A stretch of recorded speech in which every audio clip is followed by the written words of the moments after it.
Funding for Market Journal is provided by the Nebraska Soybean Board. Soybeans are found on dinner tables around the world. Some form of the soybean is found in baby foods, snacks, cooking oils, and many other food items eaten daily.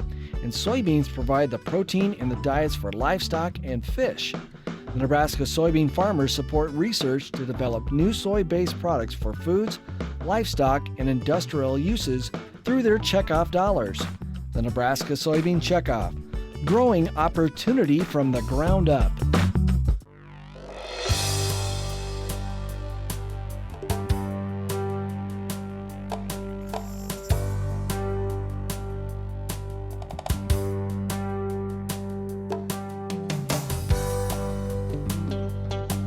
Market Journal, television for making agricultural business decisions, is a presentation of the University of Nebraska-Lincoln Extension, where you can know how, know now. Promotional support is provided by the Nebraska Farmer Magazine, and major funding for Market Journal is provided by the Nebraska Soybean Board. The Soybean Checkoff, growing opportunity from the ground up. Welcome to this week's edition of Market Journal. I'm Jeff Wilkerson. On this episode, Steve Koontz describes the upside and downside potential in corn and soybean markets. Todd Neeley discusses the Associated Press's ethanol investigation and potential RFS changes. Charles Shapiro compares nitrogen application in fall versus winter. And Brad Lubin talks about how crop insurance might change with a new farm bill. The latest crop progress report shows there are 2 states that have completed their soybean harvests. One is Louisiana, the other is Nebraska. The national average in that category stands at 91%, while in corn, the country's growers have picked 84% of the crop. Nebraska is 3 points behind that pace. Our marketing analyst this week is Steve Koontz from Colorado State University. We learned in the USDA's November crop report the agency was estimating the 2013 U.S. corn harvest to be a new record at nearly 14 billion bushels. Soybean production was forecast at nearly 3.26 billion bushels, which would be the 3rd largest on record. But as they have been for some time now, soybean stocks are incredibly tight, only 170 million bushels for 2013-2014. When we talked at the 4-state crop insurance workshop in Grand Island Wednesday, I asked Steve to weigh the upside and downside potential for soybeans with short supplies on hand, but also with a big U.S. harvest in the books and potentially the biggest haul yet to come in South America. I think the markets they're really pricing that downside potential. So I think the downside is what you see when you look at futures. But if you really factor in a variety of but what ifs, there's more upside potential for soybeans.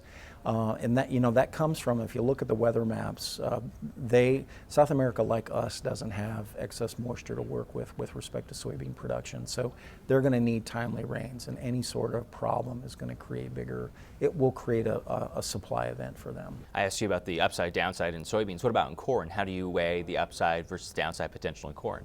I really think it's almost all upside potential at this stage. I think we've talked that corn crop down. Mm-hmm. We spent all summer talking about, we might have $4 corn, and then we might have $4.50 corn, and then we might have $3.80 corn. We've simply talked it down all year long. And if you look at the supply-demand balance sheet, if you look at all the details, what you see is that prices are pretty low compared to the underlying fundamentals, and all you really need is a little bit more demand on the feed use side and a little bit more demand on the export side. I think we'll have some demand on the ethanol side. There'll be some margins there, but all those users of corn have reasonably strong margins, and I would expect the demand side to go up some. I would also expect, we've got a lot of corn that's been going into grain bins. And we're going to sell enough out of the field that doesn't fit in our production and marketing system. But as soon as that dries up, we'll see stronger corn prices. With both corn and beans after this harvest, where would you be aggressive at selling with this crop right now? Is there a level that you try to target right now? I might push it off until what I didn't sell out of the field at harvest, I might push into next year. I might push into February, March, something like that.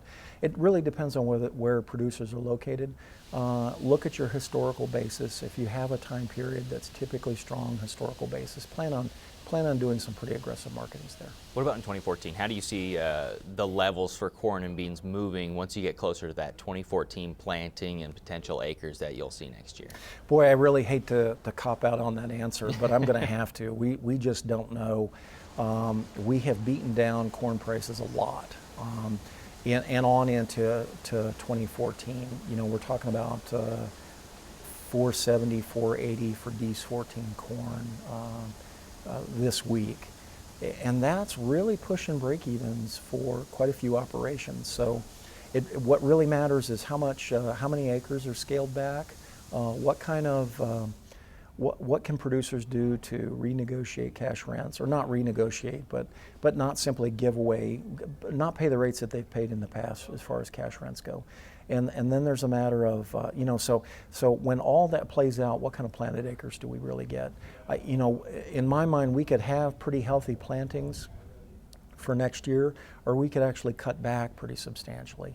All the other crops look pretty good compared to corn. The hay budgets look good, the wheat budgets look good, even bean budgets probably look better than corn. So I could easily see additional acres going to all those crops. And that's what matters for next year, is how many of those acres pull out of corn and go somewhere else, or are fallowed or something along those lines. So I think we're, as far as the 14-15 crop goes, we're going to have a lot of volatility. We're going to have reasons to really push that price up. We're going to have reasons to really push it down. But my bias is really on the downside, and be much more aggressive on forward selling than we did through 14. Next week, Mike Briggs will join us to take a look at cattle markets. The ethanol industry is reacting this week to an in-depth report from the Associated Press regarding U.S. ethanol production. The AP article was released during a week many expected would yield new renewable fuel standard numbers from the EPA. At the time of this taping, that hasn't happened. About a month ago, we told you how leaked EPA documents indicated the agency would scale back RFS requirements, including cutting the corn-based ethanol mandate possibly by 1.4 billion gallons. Ethanol has a huge home in this state. Nebraska trails only Iowa in production. Todd Neeley covers the industry for DTN and joined us Thursday to discuss the AP story and the future for ethanol in the U.S. The Associated Press article has many angles, but to summarize, it says ethanol isn't as green as it's being billed, the U.S. government has changed its message on the fuel, and CRP acres have been a casualty of the renewable fuels rise. I started by asking Todd if this was a fair assessment of the ethanol industry. You know, I think looking back at this story, it really brings up a lot of issues that have been at the forefront when it comes to ethanol and bioenergy. You know, clearly every fuel is not perfect. I mean, you look at what's going on in the Balkan, in North Dakota, there's a lot of issues surrounding fuel production in general, but I think what the AP did, it really caught a lot of people off guard.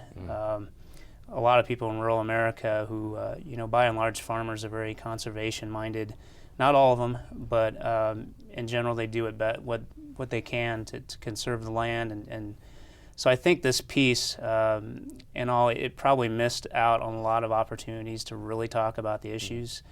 It seems more of a, you know, just the timing of it with the release of, at the same time when the EPA is talking about cutting back the renewable fuel standard, it really has raised a lot of questions. That conservation question is a big one, and the AP, according to its numbers, it's saying that around 7 million acres have left CRP from the time that the RFS was enacted in 07. Right. How much of that can be attributed to corn, and how much of that can be attributed to a dwindling CRP program or a CR program? Right. I don't think that there's any good data out there to say what causes this to happen. What we do know is that in 08, the Farm Bill had capped the number of conservation acres, CRP acres, that were allowed in. And I think primarily some of that drop is directly connected to that. You know, have farmers in some areas planted corn on certain types of land that maybe otherwise they wouldn't have? Yeah, I'm sure that's probably happened. But I think to look at CRP and say that this drop in acreage in the program is directly related to ethanol probably doesn't take into consideration all the other factors that play into it, market factors, other things. You cover the ethanol industry. What has the response been like from groups within ethanol to this AP piece? Yeah, they're very irate. to say the least. I think a lot of what I've been hearing is that they felt that from the beginning they were trying to get their side of the story out to AP, providing academic studies, making experts available, industry people available, everything that a reporter could basically ask for. And in the end, a lot of what they provided was not in the series that AP released. And so I think that's the big thing. They're on a roll right now trying to make up for some of the damage to the industry.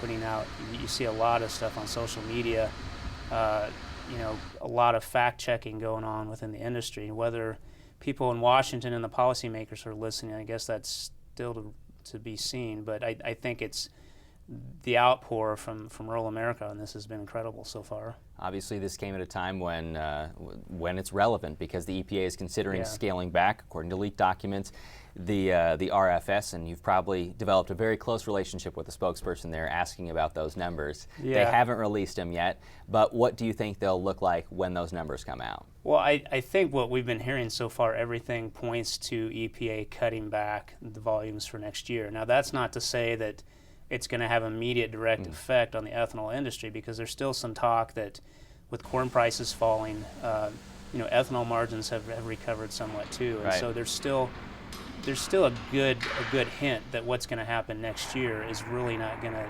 come as a result of the RFS. It's more of market factors, and so we're likely to see the industry as a whole still meet the production mandate on the RFS either way. So to speak, the demand would still be there, even if the RFS, let's say hypothetically, would scale back corn-based ethanol to 13 billion gallons. If the demand was there for 14, they would produce 14. Absolutely, and there's already talk about exports. Where those would happen, it's hard to say. Maybe Brazil. But I think in the short term, ethanol is going to keep moving on. It's just the long-term effects of messing with the RFS that I think the industry is really, really alarmed about. Explain a little bit more about that. What does this mean long-term? Well, the biggest thing that we're seeing now, there's, in 2014, we're going to see cellulosic ethanol production come online. Just to step back a minute, the big thing about that is that a lot of that industry relies on what corn ethanol has already done in terms of infrastructure, know-how, all these things that go into producing ethanol. And whenever you have a government regulation or a government program that's put in place to kind of send a market signal to investors in cellulosic ethanol that, hey, we're here to support you, and then you start to mess with that program, it really makes some of these companies think twice about the U.S. in terms of what they're doing. We've already heard some of the big players like Abengoa, Poe at DSM, all these companies that are building plants and thinking about the future. They're already starting to question whether long term the RFS is going to be there for them, and so it's really put more doubt into the advanced biofuels more than anything else. And some doubt into ethanol as well? I think somewhat, although ethanol has really fairly established itself, corn-based ethanol, and so I think even messing with the RFS, a lot of markets are established and a lot of relationships are established, and I think those will still stay intact. Again, at the time of our taping with Todd, the EPA hadn't released new RFS numbers. Later in the show, we'll have more on the Conservation Reserve Program when we look at Farm Bill discussions with Brad Lubin. With Nebraska's harvest complete in soybeans and moving to the end in corn, some farmers might be thinking about nitrogen application for next season's crop. Because putting on nitrogen in the spring or around planting or while the crop is growing is more efficient, UNL doesn't generally recommend fall applications. We discussed that suggestion with Charles Shapiro earlier this week at UNL Extension's fall conference in Kearney. When deciding how to apply nitrogen, UNL researchers say it's important to remember the 4 R's of nutrient management: the right time of application, the right fertilizer type, the right placement, and the right application rate. The 4 R's are important because they cover the management that's needed for fertilizer. It boils it down into an easily remembered set of practices. When you look at fall application, if producers are thinking about doing it before winter, is it as efficient in the fall as it would be in the spring? Well, the timing factor, the right timing factor is important, but you also have to take into account the environment in which you're doing the application. So many parts of Nebraska where we have sandy soils, it probably isn't the best timing because of the potential for leaching. But in the other soils it could be? The problem is there's always a potential of loss. The heavier the soil, the less likely. So it really depends. It's probably best to put the fertilizer, mostly nitrogen, on when the crop needs it, so that way that would be the spring. Last year was obviously much different than where we are right now. Last year around this time we didn't have much moisture in the soil, but this year we're doing quite well. How does that make it different? The soil profile, let's say you can hold 6 to 8 inches of moisture. If you have that already in the soil, when you get a 4 or 5 inch rainfall, you're going to move water down and then the nitrogen will move in it. When it's dry soil, then you have a reservoir to absorb moisture or snow melt through the winter and spring. If you're thinking about doing it in the fall, what are some things that you want to take into account before you go out and make that application? Well, going back to the 4 R's, you need to have the right fertilizer. We suggest using an anhydrous ammonia because you can put it in the ground. It's not on the surface. And so the other thing would be to wait until the soil temperatures are below 50 degrees. The microorganisms that convert the anhydrous ammonia to leachable nitrate don't work as much when the temperature is below 50. Why would it be more valuable to apply nitrogen as you need it, maybe during the growing season, and to do so below the soil as opposed to on top of it? The biggest loss mechanism probably would be volatilization, where if you put the nitrogen on the surface, it can be lost to the atmosphere. So putting it below the surface guards you against that. Also putting it in small doses. Again, we don't want to have a lot of nitrogen in the soil when the crop doesn't need it. So if you put it on through the pivot or side dress or something like that, right before the crop needs it, you get the most efficient use. Overall, I mean, the desire is to get just the right amount in there so that you don't lose it or it doesn't run off. If you're doing it during the season, then even you probably want to take into account what's already in the soil, maybe do some soil sampling.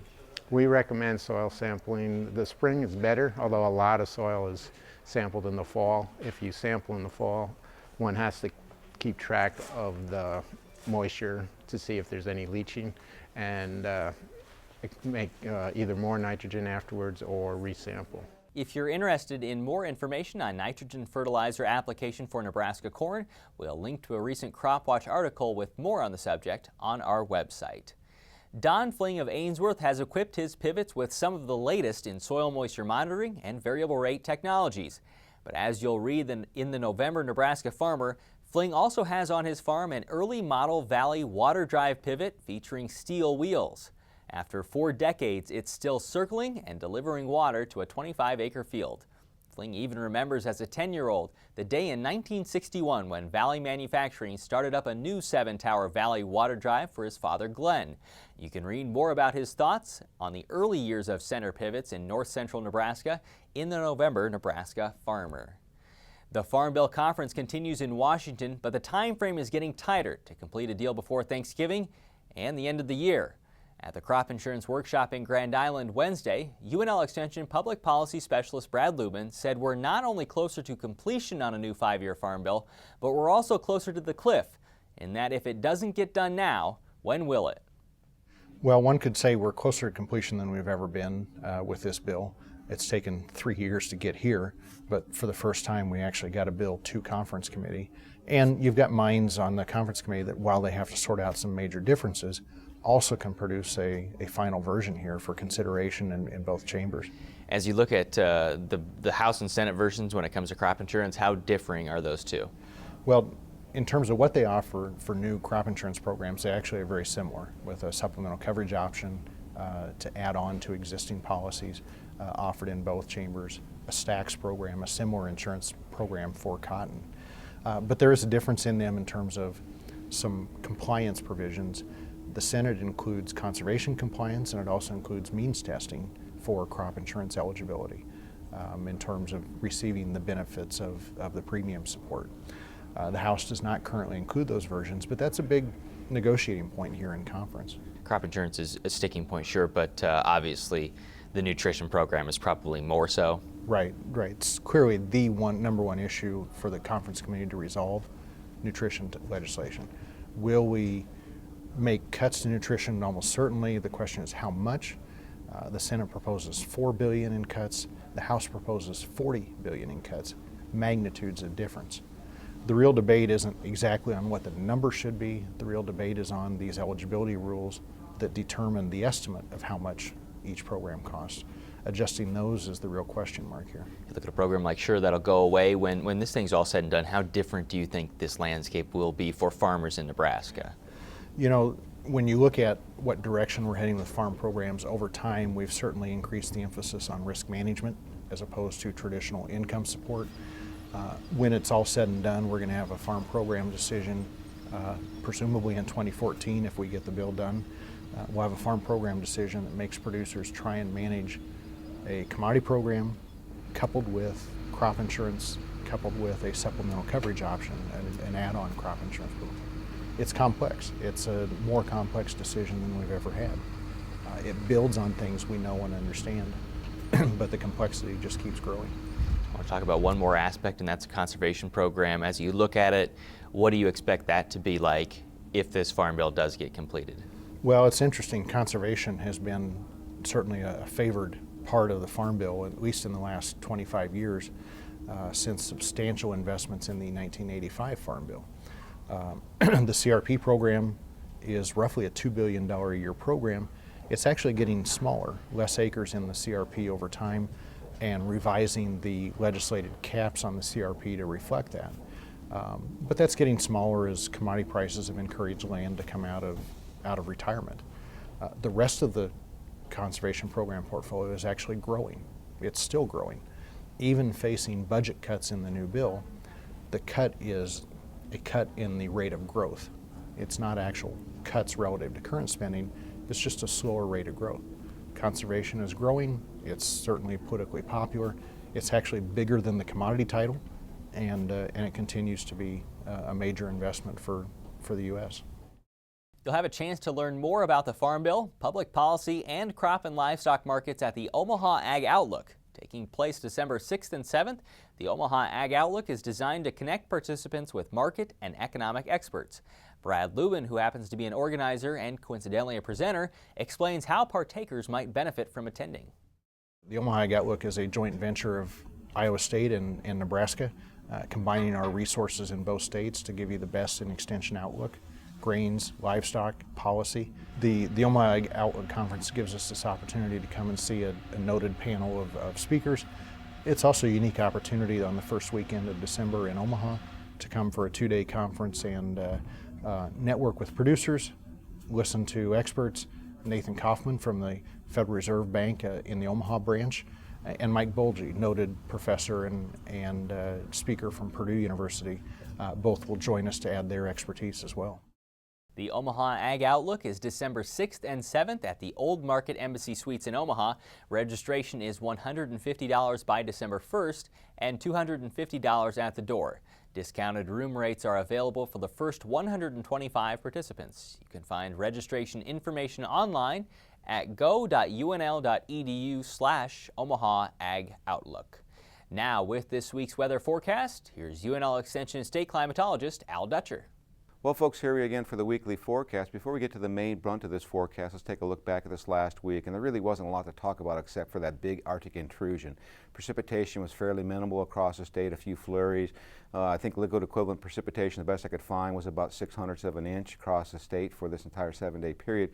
More importantly, the cold weather that came in on Tuesday, when we look at the average temperatures, we were well below normal. Here in Lincoln, 18 degrees below normal on our average temperature. Put this in perspective, if this would have been the middle of January with 18 degrees below normal on our average temperature, we'd be looking at an average temperature for the day of around 4 degrees. So we can be thankful we didn't have the snow cover on the ground when these low temperatures hit into the upper single digits to the lower teens, because that would have dropped us another 10 degrees on our lows. So there we can be thankful for.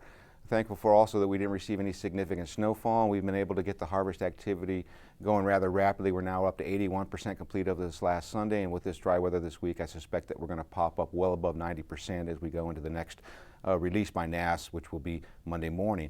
So, do we have any additional moisture into our forecast? Well, let's take a look at the upper air models and see what we have going. And one thing I'll draw your attention to is we have this big upper air trough, and the first piece of energy came through last night that did give some precipitation to southeast Nebraska. And we do have another area pivoting around of energy that is going to drag the cold front through, particularly tomorrow. So we should see the skies clear as we get through the midday period. As that moisture moves off into Iowa, we'll get a quick reprieve, and then we'll see the surface front start to drag through northwest Iowa and bring in some very cold weather into the region. And so by tomorrow we'll see that low start to pivot, and this is for tomorrow afternoon, will pivot to the east of us, and that may give us a chance for some flurry activity. Most likely our highs will be met during the early morning hours, and then we'll gradually see temperatures steady or slowly drop during the day. So it's going to be a very cruel and cold, raw day for most of the state. But then we see that low moves rapidly up into the Great Lakes region, and the warm air starts to return with a vengeance, particularly across southwest Nebraska. Wouldn't be surprised we'll see some 50s, maybe even some 60s in the southwest corner of the state if we can get enough warming. Much cooler conditions in the northeast part of the state, which will be closer to this upper air low. It's going to take a day or two for that area of the state to warm up. Now, as we go into Tuesday, we'll notice a couple weak waves moving across the region, but these are very dry. Nothing in the way of any significant moisture expected with this wave, just some clouds. Again, the same thing on Tuesday. The main energy stays to the north of us as we get another little wave moving through, a little bit of cloud conditions. That's about it. Then we start to see a trough trying to develop on Thursday, and there are some indications that we'll see a cold front rapidly approach the state as we get into Friday, and that energy and most of the moisture, though, looks like it's going to remain east of the state. So for our temperatures, we are looking for some warm up during this weekend and then a cool down early in the week, pretty much steady state temperatures until we get into next Friday where our temperatures drop off like a rock. And then in terms of the forecast, high pressure builds into the western United States with above normal temperatures from next Thursday to the following Tuesday, and below normal precipitation to our south, above normal to our north. Thanks, Al. Today's interviews with Steve Koontz, Todd Neeley, Charles Shapiro, and Brad Lumen are available individually on the Market Journal website and through our mobile app as part of the November 15th episode. Next week, Mike Briggs will be our marketing analyst, and we'll report from the Husker Beef Nutrition Conference in Meade. Until then, thanks for watching. I'm Jeff Wilkerson. We'll see you next week. Join Market Journal online at marketjournal.unl.edu. You can also follow us on Facebook and Twitter. Promotional support is provided by the Nebraska Farmer Magazine. Funding for Market Journal is provided by the Nebraska Soybean Board. The Soybean Checkoff, growing opportunity from the ground up. Market Journal is produced by the University of Nebraska-Lincoln Extension, where you can know how, know now. Funding for Market Journal is provided by the Nebraska Soybean Board. Whether it's spring planting, fall harvesting, or just a drive across the state, soy biodiesel helps a diesel-powered engine operate in a demanding job. Soybean oil from Nebraska soybeans makes biodiesel a renewable fuel that's also environmentally responsible. The Soybean Checkoff plays a major role in supporting the use and availability of biodiesel. The Nebraska Soybean Board, growing opportunity from the ground up.